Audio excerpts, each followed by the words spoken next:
Antes de eu abrir o debate para os demais participantes dessa mesa redonda, né, e a plenária, gostaria só de fazer duas colocações, para a gente poder abrir o mais rápido possível, sobre as colocações tanto da Sandra quanto do Ricardo. Eu acho que eles tratam duas questões super importantes, né? A Sandra, muito positivamente, nos trouxe o desmonte dos instrumentos, né?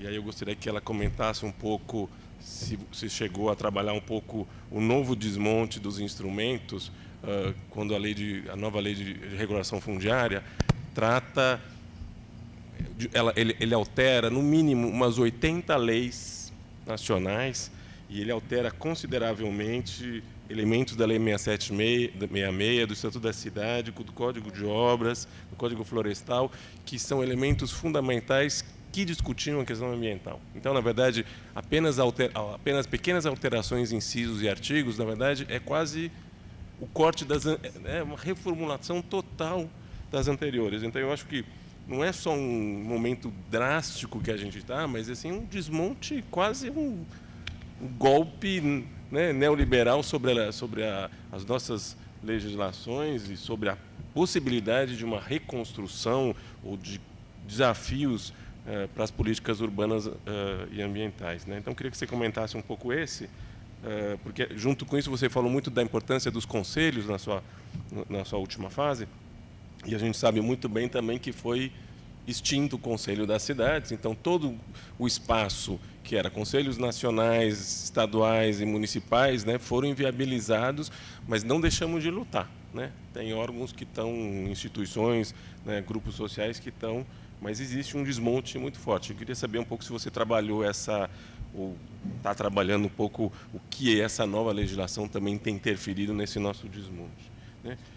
O Ricardo, gostei muito da sua colocação com relação aos dados, né, acho que tem várias questões pertinentes, né, uma específica à estrutura de planejamento. Eu gostaria de perguntar se você coloca que a gente está lendo os dados errados para compor a estrutura de planejamento, olhando esses municípios, olhando a grande parte desses municípios que tem mais de 20 mil habitantes. Será que a gente também não está produzindo dados errados?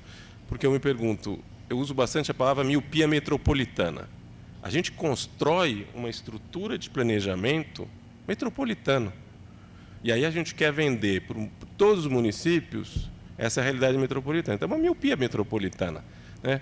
O Estatuto da Cidade já foi uma miopia metropolitana. A gente não tem instrumentos nacionais que constroem, nem nas estruturas do IBGE, leituras parciais de qualidade de municípios que possam ter leituras específicas, dados específicos. Então, eu acho que tem uma confluência. Eu gostaria que você desenvolvesse um pouco mais essa questão também da gente estar produzindo dados errados, né? Eu acho que o convite que você fez, eu acho super pertinente, da gente poder pensar no planejamento de municípios, né, pequeno porte, até porque grande parte dos municípios metropolitanos são municípios de pequeno porte. Tem regiões metropolitanas que quase 50% dos municípios das regiões metropolitanas, às vezes, tem menos do que 20 mil habitantes, e não tem aderência nenhuma. Então, tem esses questionamentos que eu gostaria de você ver um pouquinho mais, né? Então, acho que, para vocês não responderem direto as minhas, eu abriria uma rodada maior. Eu não sei onde está o microfone. Eu aqui, ó. Está apagado, tá, Caio? Assim a gente faz uma rodada só de perguntas. Tem uma pergunta à minha direita. Depois cai uma lá em cima.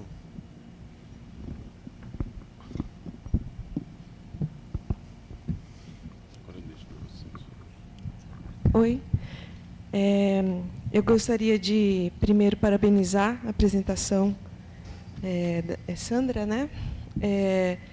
Achei muito interessante essa colocação dos instrumentos, né? Meu nome, me apresentando, eu sou Andréia Cassiano, trabalho no projeto de pesquisa FAPESP junto com a professora Renata Pérez, e a gente está tratando um pouco do estudo de impacto de vizinhança. É um dos instrumentos do Estatuto, né? E a gente tem pensado muito sobre essa articulação dos instrumentos previstos no Estatuto da Cidade com os instrumentos da PNMA. e um deles é como que isso se entrelaça a avaliação de impacto ambiental, o licenciamento ambiental, o estudo de impacto de vizinhança. Então, eu também senti um pouco a falta aí da citação do WAVE como instrumento do Estatuto da Cidade, né? Bom, enfim, pensando um pouco aí que a gente tem que garantir essa colocação dos espaços e direitos existentes dentro das normas políticas, que foi uma conclusão aí da apresentação da Sandra, né, vigente, apesar desses limites e críticas, e pensando que a Lei Complementar 140 de 2011 foi um certo avanço, porque delimitou um pouco melhor as atribuições das esferas, né, em várias questões ambientais. Eu queria perguntar se você tem alguma... eu vejo como uma necessidade de articulação desses dois instrumentos, né, o estudo de impacto de vizinhança e a avaliação a apresentação dos estudos de impacto ambiental para licenciamento ambiental, visto que isso está bem claro nessa lei complementar. Então, seria essa uma questão. Com respeito ao professor da segunda apresentação, eu vejo assim, que os planos de ação são instrumentos também, né, de implementação das políticas, né? Então, talvez tenha que se pensar em aperfeiçoar, pensar melhor na colocação desses instrumentos, né? Alguns, a gente tem vários... tem algumas políticas que prevê planos de ações, mas pensar em como implementá-los, né?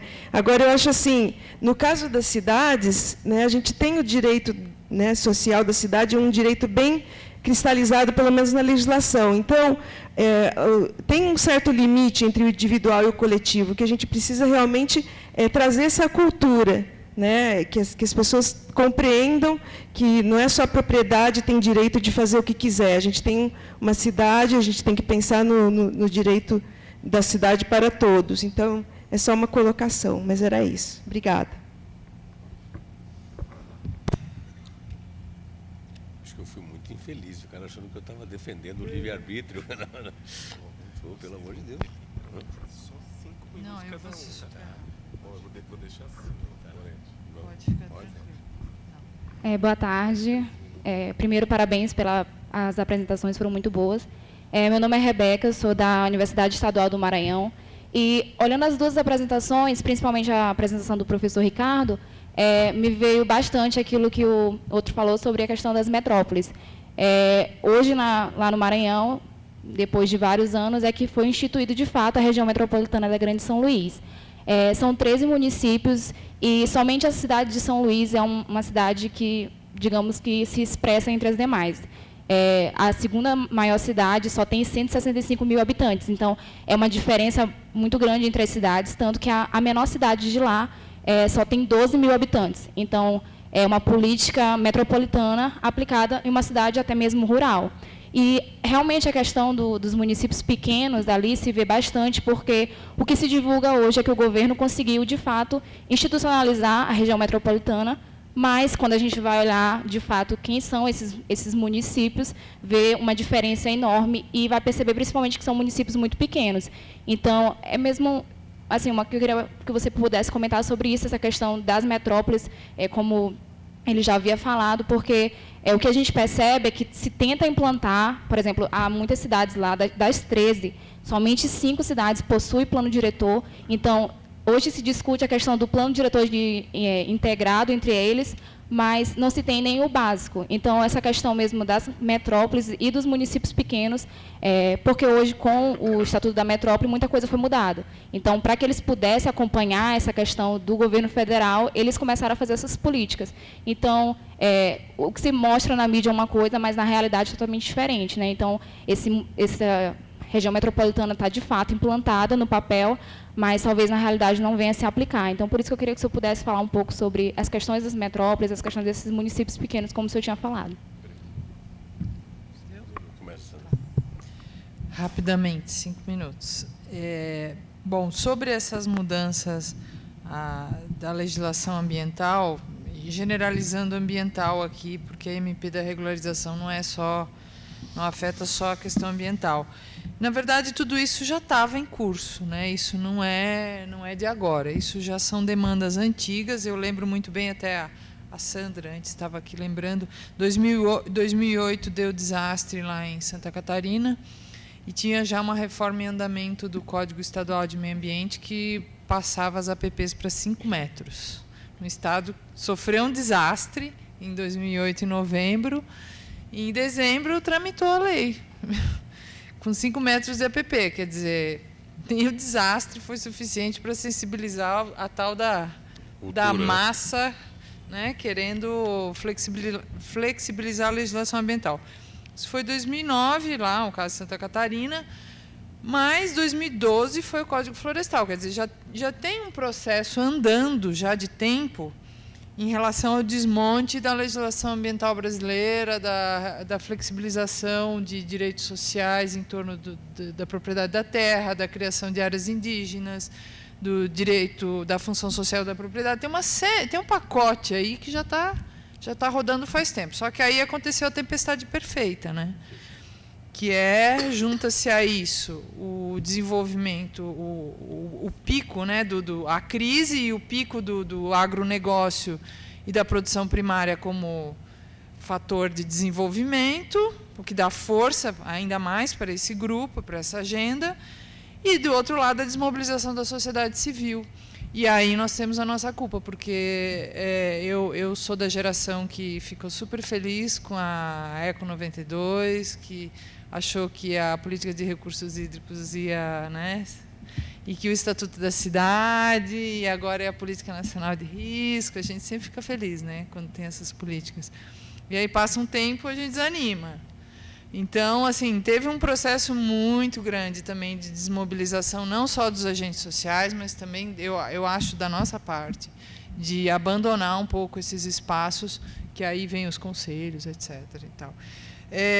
Só sobre o Wave, na verdade, aqui nem foi nem estava ali mesmo, não era nenhuma ideia de tentar colocar todos, mas ele é um instrumento super importante, porque ele realmente faz essa ponte entre o urbano e o ambiental, né? E ele é um desmembramento do próprio, uma especialização do AIA, né? Mas, de novo, está tudo em risco também nesse pacote, porque é a ideia de flexibilização. Eu imagino que ele também vai ter problemas aí nos planos diretores municipais, se não for feito um trabalho de novo de recuperar a cultura em torno de alguns valores pós-Constituição, né, de 88, que estão aí nas políticas públicas e que agora correm risco. Só para finalizar, nunca me esqueço da Política Nacional de Recursos Hídricos, várias críticas, né? Ela não funciona, ela não é boa, não sei o quê. Pelo amor de Deus, não mexe nessa política. Deixa ela do jeito que ela está, com um monte de problema que ela tem, porque se esse negócio voltar para lá, para o Congresso, esquece. Um dos primeiros a água é um bem coletivo, né? Esse é um que já vai dançar. Provavelmente numa nova... Tudo bem que está com valor econômico, mas é isso. Bom, antes de mais nada, esclarecer que de forma nenhuma eu defendo o livre-arbítrio né, pelo amor de Deus, né? Quer dizer, eu acho que são os interesses coletivos que operam, né? E o que nós temos que discutir é como é que a gente faz com que os interesses coletivos consigam determinar as metas, né? Não tenho nada de liberal, pelo amor de Deus, né? Né? Depois, eu queria deixar claro uma coisa assim, que a gente tem usado instrumentos muito parecidos para situações muito distintas. Por exemplo, a gente usa muito população, tamanho populacional, né? Efetivamente, é muito diferente o município de 10, 20 mil habitantes que está perto de São Luís e o município que está a 300 quilômetros de São Luís, né? E as lógicas de planejamento, a gente tem uma lógica de planejamento que é um remédio único para curar todas as doenças, né? Então, ele serve para município médio isolado, município médio que forma um arranjo populacional, para município de região metropolitana, para município minúsculo. Quer dizer, a gente não conseguiu ainda criar instrumentos que levem em consideração as realidades, né? Então, isso me preocupa demais, assim. Aí, aquilo que você falou da miopia metropolitana, que de uma hora para outra nós estamos usando o mesmo remédio para vários tipos de doença. É como se existisse, não sei se vocês assistiram o Físico, né, que ele vendia uma cápsula que resolvia tudo, todos os problemas. Nós estamos fazendo igual, né? Então, isso, pelo amor de Deus, nós vamos ter que mudar isso, né? E eu queria destacar um outro aspecto também, que eu acho, para finalizar, que, lembrando daquele círculo superior e inferior do que o Milton Santos fala, né, da economia e tudo mais, nós temos sistemas hoje operando também, no mundo informal, extremamente presentes e fortes. E a cultura, vamos dizer, entre aspas, do planejamento oficial, ela simplesmente desconsidera esse outro mundo. Então, há pouco tempo atrás, eu visitei Heliópolis, em São Paulo, né, que é uma cidade média nessa altura. Eu calculo que a população de Heliópolis deve dar mais de 100 mil habitantes, com certeza, né? E não tem não tem nenhuma política de tráfego, né, de controle, de arrumação proibido, mão única, tal. Não tem Estado dentro de Heliópolis. Quer dizer, então, por exemplo, nós montamos uma estrutura de planejamento muito, muito, muito forte para municípios médios e grandes, para metrópoles e para a cidade formal, né? E estamos fazendo uma política, de certa forma, muito míope, é o que você falou, porque estamos deixando de considerar esse outro imenso contexto que é de município pequeno, que é muito grande, sabe, é uma população de um país grande, né? E estamos deixando de considerar esse outro lado da economia que existe. É como se ela não existisse. Então, realmente, nós estamos devendo. Quer dizer, o setor de planejamento está encastelado com alguns instrumentos, com alguma coisa que não estão funcionando. Não é à toa que você vai no encontro dos órgãos de planejamento e é o chororô geral. Vamos ver quem que foi barrado de forma mais linda no baile. Quer dizer, a gente não está conseguindo entrar e temos que começar a virar esse jogo.